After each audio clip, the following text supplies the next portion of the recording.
अस्सलामु अलैकुम रहमतुल्लाहि व बरकातुहू। एक सवाल आया है, वो ये है कि गलती से अगर कुरान नीचे गिर जाए तो क्या करें।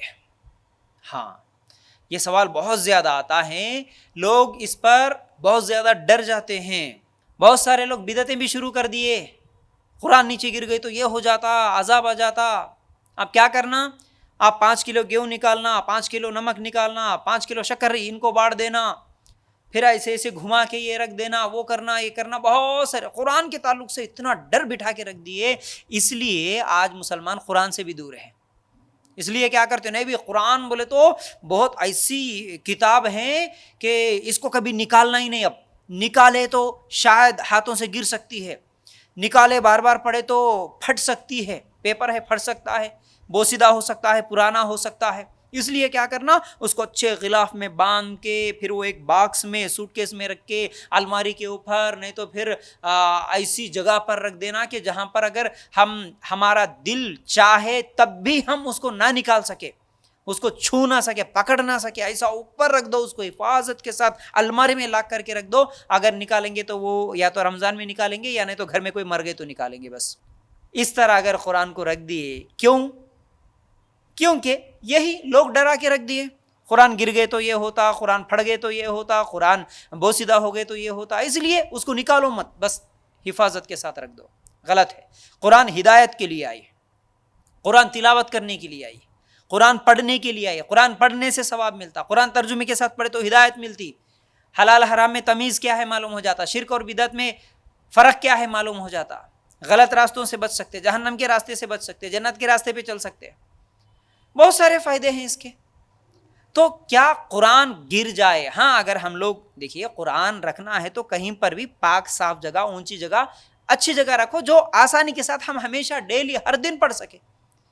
अगर कोई ऑफिस में है तो टेबल में साइड में रख सकता है, घर में है तो कोई ऊंची जगह अलमारी वगैरह है तो जहां आसानी के साथ बस बैठे बैठे या ठहर के हूँ लेके पढ़ सकते हैं, हमेशा जब भी टाइम मिला ऐसा रखो।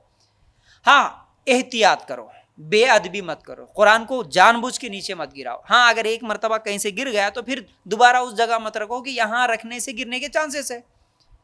ऐसा नहीं कि जहाँ बोले वहाँ पर फेंक दिए, फिर बच्चे भी निकाले, फाड़ रहे, खेल रहे, ऐसा भी ना हो, बेअदबी भी ना हो, अच्छी जगह रखें। और कुरान डेली पढ़ने वाले बने, रोज़ाना पढ़ने वाले बने, तिलावत करने वाले बने। अब रोज़ाना हम पढ़ेंगे तो कुरान का पेपर फट सकता है, कभी फिसल सकता है, नीचे गिर सकता है। तो नीचे गिरे तो क्या करना, कुछ भी नहीं, नादिम होना, अल्लाह ताला से माफ़ी मांगना, तौबा करना, फिर आइंदा कभी इस तरह ना गिरे वैसी हिफाजत करना, बस। उसके अलावा कुछ भी करना नहीं, ना नमक देना है, ना शक्कर देना है, ना कुछ और चीज़ करना है। अगर कुरान फट जाए और फिर अगर बोसीदा हो गया, पुराना हो गया, तो क्या करें। हाँ, आप कोई ऐसी जगह पानी में बहा सकते हैं जहाँ पर कोई गंदा पानी ना हो, जिसमें वो गल जाए पेपर, या फिर ज़मीन में भी दफन करके रख सकते हैं जहाँ पर कोई गंदगी ना हो, या फिर जला सकते हैं।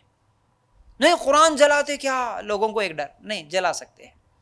कुरान के पेपर जब फट गए, बहुत सारी मसाजिद में देखा जाता है कि घरों में अगर वो कुरान या तो कुछ लोग पढ़ के पुराना हो जाता, कुछ लोगों के घरों में बगैर पढ़े के कोने में रख देते, इसलिए वो दिमक खा जाता।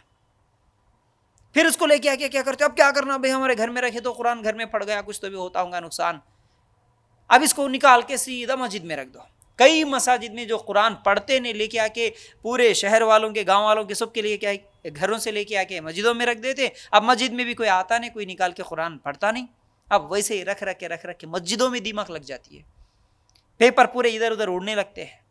कभी साफ सफाई करे तो पेपर पूरे कुरान के औराख इधर उधर हवा से निकल जाते हैं, बाहर उधर इधर गिर जाते हैं। तो इससे बेहतर है कि आप उसको जला दो, किसी एक जगह जला के उसको राख करके किसी एक जगह बहा दो या दफन कर दो, ये भी बेहतर है। ठीक है ना। तो कुरान अगर गिर गया तो नमक शक्कर ये करना वो करना, ये सब चीज़ें गलत है, ऐसा कुछ भी करना नहीं है। कुरान गिर गया तो सिर्फ तौबा करे, दोबारा वैसा ना गिरने दे। ठीक है।